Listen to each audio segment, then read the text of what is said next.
Entonces vamos a comenzar ahorita con caballitos de mar. Y para caballitos me gustaría primero pues hacer referencia a la anatomía, ¿verdad? de un caballito. Y aquí pueden ver la forma de un caballito de mar y los nombres que utilizamos para las diferentes partes. Entonces tenemos un tubo bucal, ¿verdad? Que sería la trompa, ¿verdad? El hocico del caballito.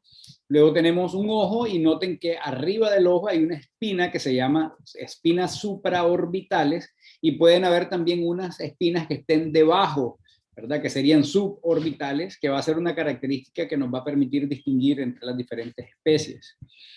Luego en la parte superior de la cabeza tenemos una corona. La corona también va a ser una de los criterios utilizados para poder distinguir a las diferentes especies.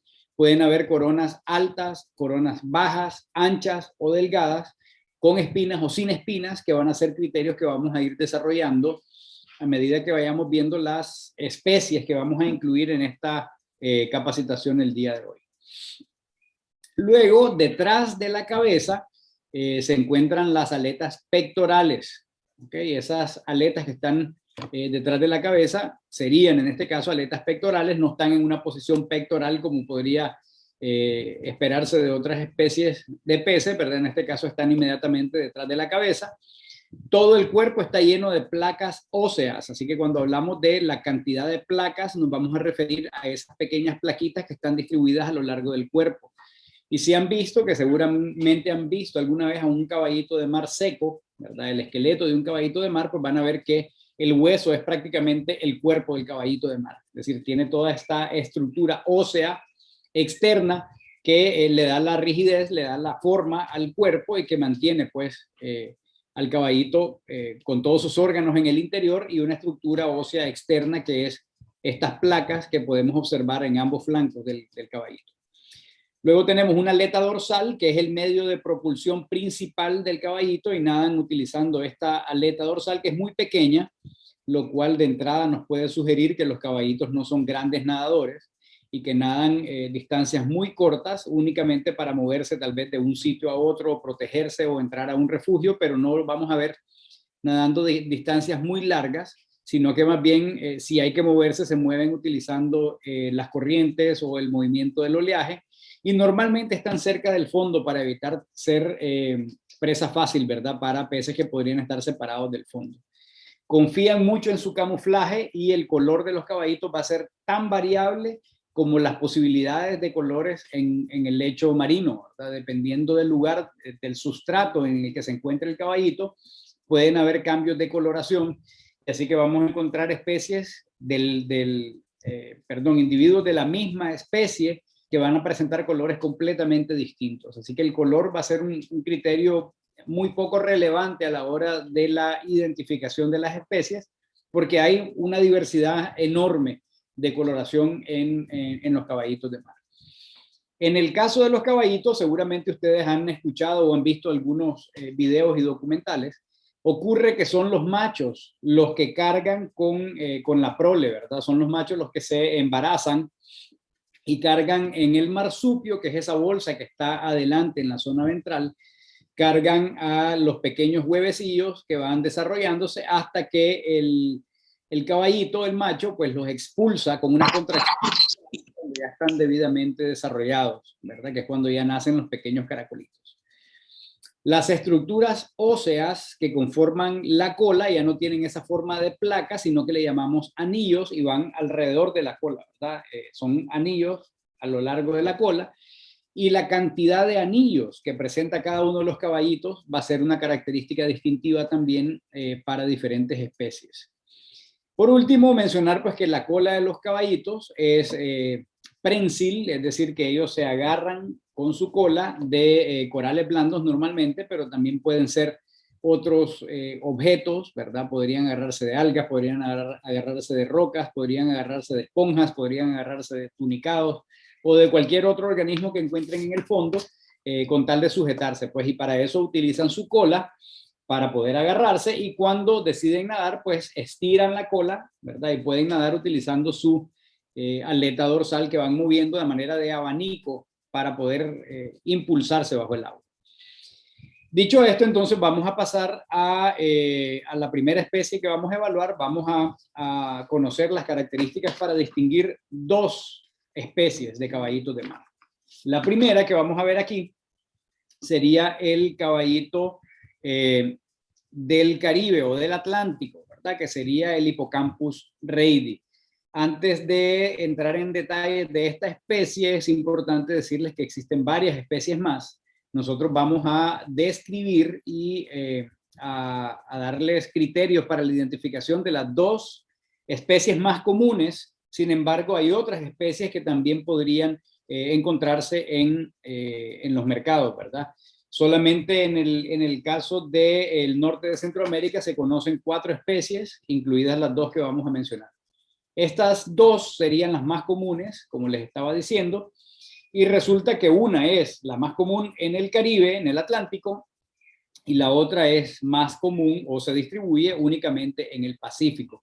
De manera que tenemos a reidi, ¿verdad? Que sería la especie de caballitos del lado este del continente, y a ingens, Hippocampus ingens, en el lado oeste del continente, en el Océano Pacífico.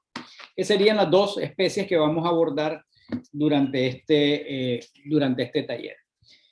Entonces, Hippocampus reidi se conoce como caballito de mar, caballito narizón, caballito de hocico largo, long snout seahorse en inglés, serían los nombres que van a encontrar en los documentos, en las publicaciones, como nombres comunes para esta especie.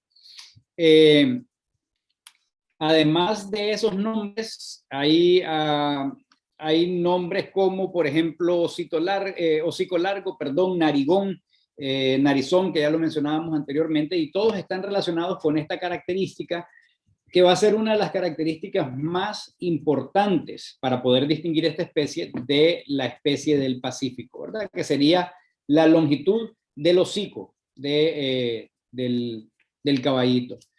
Esta especie habita normalmente en fondos rocosos o en arrecifes de coral, y se puede sujetar con su cola tanto de corales blandos o de corales pétreos, pero prefiere normalmente corales blandos, sustratos en donde hay arena cerca y encuentran algún tipo de estructura de la que se puedan enrollar con su cola, como pueden ver en la fotografía del centro. Está agarrado de un pedazo de alga, ¿verdad? De una hoja de un alga, con su cola prensil, pues está ahí enrollado y sostenido, ¿verdad?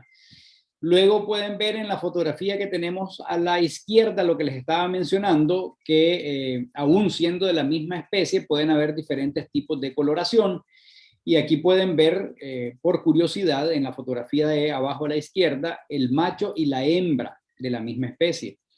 Noten que en el macho hay un marsupio que no tiene la hembra, ¿verdad? Y esta sería la forma de poder distinguir un macho de una hembra. Aunque el macho no esté embarazado, se puede distinguir ese marsupio que forma pues un tejido que tiende a ser como voluminoso.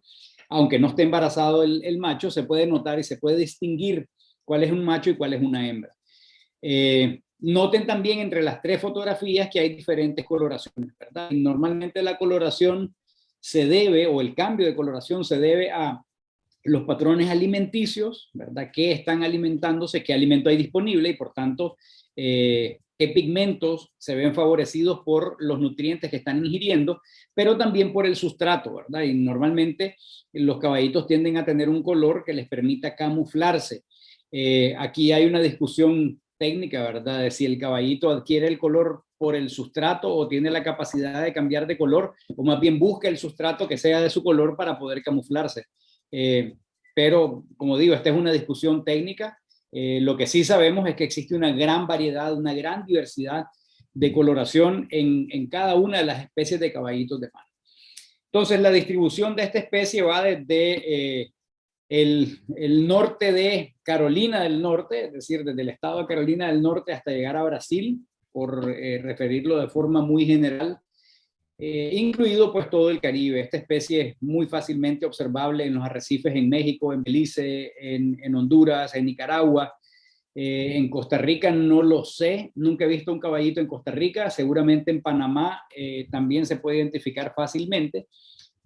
Si está dentro del área de distribución, tiene que haber también en Costa Rica, pero pues yo personalmente no lo he observado como sí lo he visto en otros países de la región centroamericana, en la región del Caribe.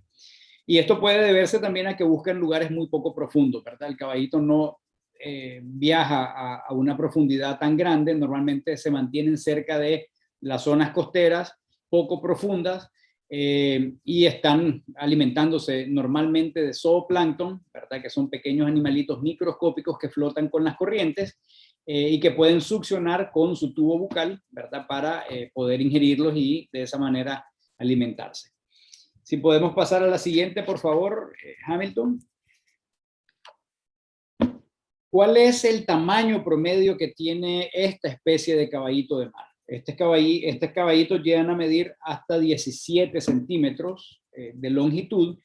La longitud del caballito se mide desde la corona hasta la punta de la cola, ¿verdad? De manera que no lo medimos con el hocico estirado hacia arriba, sino que medimos desde la corona, lo más vertical posible, hasta la punta, el ápice de la cola.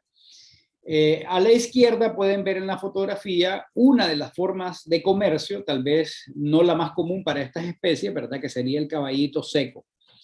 Aquí es importante mencionar que el caballito seco, igual que las aletas de tiburón, ¿verdad? Tiene demanda en algunos mercados asiáticos, no solamente para ingerirlos como alimento, sino que también lo utilizan como un insumo para la preparación de medicinas en la medicina oriental asiática. Y por tanto, puede darse algún tipo de comercio de caballitos secos, como se ven en la fotografía. Aunque también es muy común el comercio de caballitos vivos para el mercado de acuarios. Y aquí hay pues toda una trama, digamos, de acuaristas en el continente que intercambian, venden, compran, llevan y ponen a disposición para la venta también caballitos vivos para el mercado de acuaristas, como digo, alrededor de nuestra región. El mercado principal para caballitos vivos sería Estados Unidos. Y nosotros somos exportadores de manera muy general, ¿verdad?, de caballitos hacia los mercados en el norte del continente. Entonces, ¿cómo identificamos o cuáles son las características distintivas de este caballito?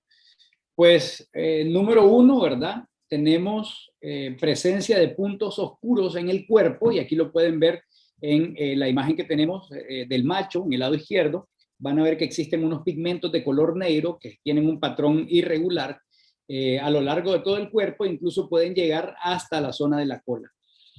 La corona, en el caso de esta especie, es una corona bastante grande, es decir, ancha, pero muy baja de altura, que va a ser una de las características que nos permite distinguir a esta especie de la especie del Pacífico. La especie del Pacífico, como van a ver, tiene una corona bastante más alta que la especie del Caribe, del Atlántico. Entonces, en el caso de Reidy, tenemos una corona que puede ser muy grande, pero muy baja de altura, no llega a ser tan alta como en otras especies de caballitos. Luego, en el caso de las hembras, ¿verdad? Puede notarse también la espina ocular ubicada, la supraocular ubicada sobre el ojo, que puede ser doble o casi doble. En el caso de los machos tiende a ser una sola espina por encima del ojo, que también es una característica distintiva. La principal, y es a la que se debe el nombre de esta especie, es que el hocico, la trompa, es bastante larga en comparación con otras especies. Hay también datos morfométricos que podrían ser de utilidad, no los tengo en este momento, pero podrían ser de utilidad para poder comparar el tamaño del hocico, de la trompa, ¿verdad?, en comparación con el largo del cuerpo o con la longitud de la cola. Existe esta información, no tengo el dato a mano en este momento. Yo lo que quería señalar únicamente como característica distintiva es que esta especie tiene un hocico bastante más largo que la especie del Pacífico, de manera que podamos discriminar entre una especie y la otra. Aquí pueden ver, evidentemente se trata de un macho, pueden ver el marsupio, ¿verdad?, que tiene en la parte inferior. Pueden notar la corona, ¿verdad?, las espinas supraoculares, la longitud del hocico que estábamos conversando anteriormente, así como también cuando está de lado pueden ver los puntos negros en el cuerpo y los pequeños parchecitos o coloración blanquecina en la parte de la cola, que serían, como decíamos, las características que nos pueden ayudar a distinguir esta especie.